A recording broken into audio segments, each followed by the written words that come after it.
Hello there and welcome to this video, and today I have again two epic replays for you. This time not by GC the Triad, but let's first start off by Eric Max Killer in the T54. Well, T54 isn't as cool anymore as it used to be, but I still hope that my videos are cool, so if you like them, don't forget to like, join the Discord server if you want to put in your replays, link in the description, all of that kind of stuff. So let's actually get to the content.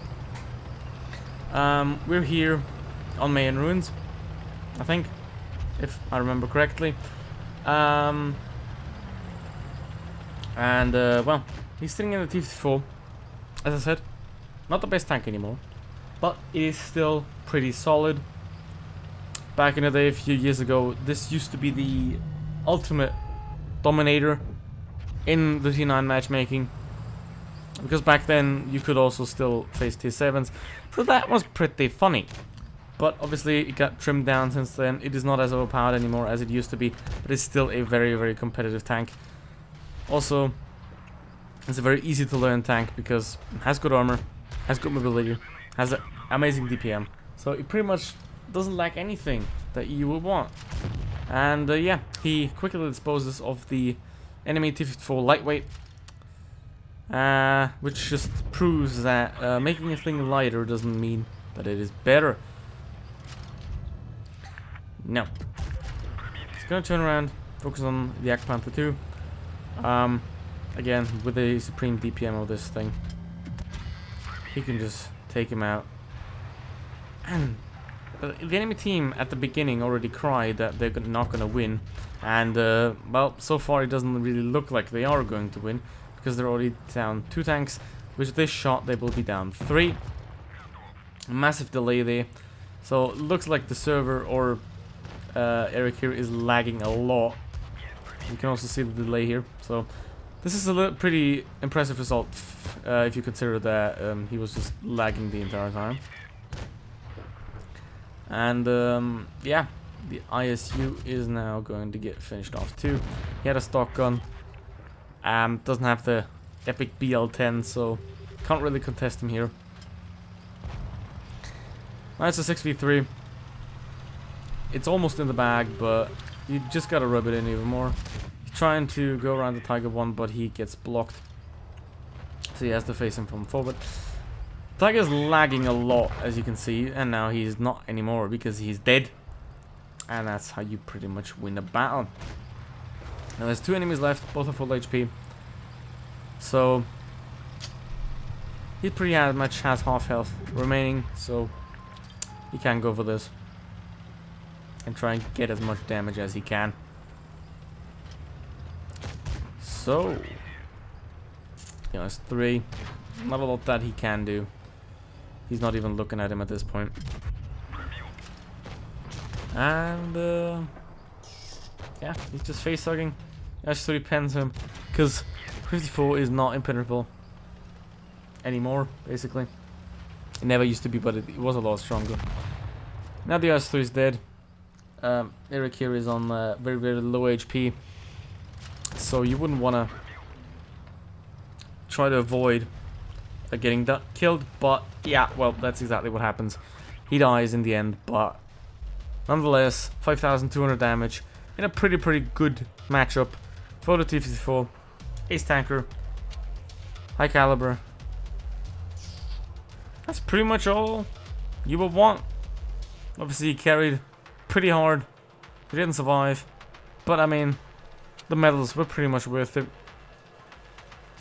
So yeah, that's the first game of this video, and let's get into the second one, which will also be a medium tank, played by Ed here in the Centurion Defender, or Defender Mark 1 as it's called.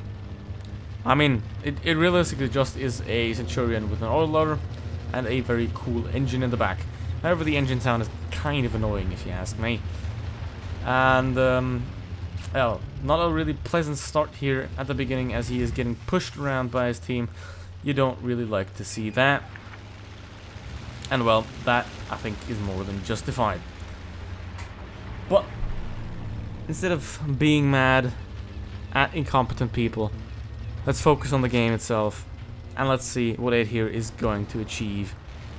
And this, I guess, pretty good premium tank. 4-shot auto lower. I believe it's 190 alpha damage, but I'm not really sure. I don't own this tank, so correct me if I'm wrong. It's gonna unload into the IS-2. It's here. Now he's on a 15-second reload. Well, personally, I wouldn't get this tank, but if you're looking for a tier 8 auto-loading medium tank, and this is a pretty good choice. Or other options are, for example, the Lorraine, which has more damage and also 4 shots. But yeah, this still is a solid choice for a premium tank, if you think of picking up one. And now, he's up against the Goliath of tier 8, the Tiger 2, which has been kind of overbuffed a little bit too much. But Ed here is still able to penetrate him.